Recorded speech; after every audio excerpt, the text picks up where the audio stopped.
तो बाली बहुत बलवान था और उसको अपने बल का इतना अहंकार कि उसको कोई ललकार भर दे, बस उसके बाद तो बाली बिल्कुल रुकता ही नहीं था। सुग्रीव ने आकर के ललकारा तो उठ के जाने लगा। पत्नी ने समझाया, बोले कि आप मत जाओ। क्यों?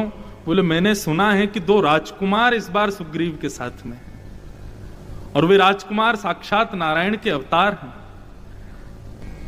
बोले यदि वो समदर्शी है, उसके साथ जो 2 लोग हैं, यदि वो बहुत जानकार हैं, बहुत समदर्शी हैं, साक्षात नारायण के अवतार हैं जैसा तुम बता रहे हो, तो भी बुराई क्या है? यदि वो साधारण बालक होंगे तो सुग्रीव को मुझसे बचा नहीं पाएंगे, और यदि वो समदर्शी हैं तो मेरा कल्याण हो जाएगा, उद्धार हो जाएगा। तुम रोको मत मुझको। और निकल पड़ा बाली।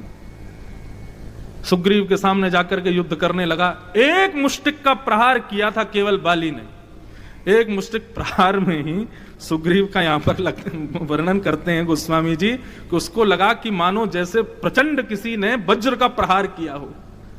चिंगारता हुआ भागा वहां से, रुक ही नहीं पाया। एक मुष्टिक प्रहार में ही हालत खराब हो गई सुग्रीव की। दौड़ा दौड़ा आया, आकर के राम जी के चरणों में गिर गया। बोले महाराज आप तो कह रहे थे कि मैं उसको मार दूंगा, आपने कुछ नहीं कहा। बोले भैया तुम दोनों भैया एक जैसे दिखते हो। राम जी बोले भैया तुम दोनों एक जैसे दिखते हो। सुग्रीव रोने लगा। उसने देखो मुझे कितनी जोर से मारा। तो राम जी ने अपने हाथों से सुग्रीव के उस स्थान का स्पर्श किया जहां बाली ने। राम जी क्यों इतना कर रहे हैं सुग्रीव के लिए? क्यों? क्योंकि सुग्रीव ने वचन दिया है कि सीता जी को खोजेगा। भक्त अपने गले से एक सुंदर सुमनों की माला उतार करके राम जी ने बाली के गले में पहना दी, सुग्रीव के गले में पहना दी।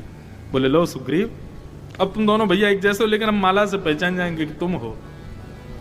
सुग्रीव बोला अब क्या करूं? बोले जाओ फिर से। बोले अब के मारेगा तो नहीं? बोले वो हाथ उठाएगा उससे पहले हम उसका सब कर देंगे काम। यहां जैसे युद्ध करने के लिए पुनः सुग्रीव ने ललकारा। बाली बोला अब नहीं बचेगा ये, अभी तो केवल मैंने इसका स्पर्श किया था, अब तो मैं इसको रसातल में घुसा दूंगा भीतर।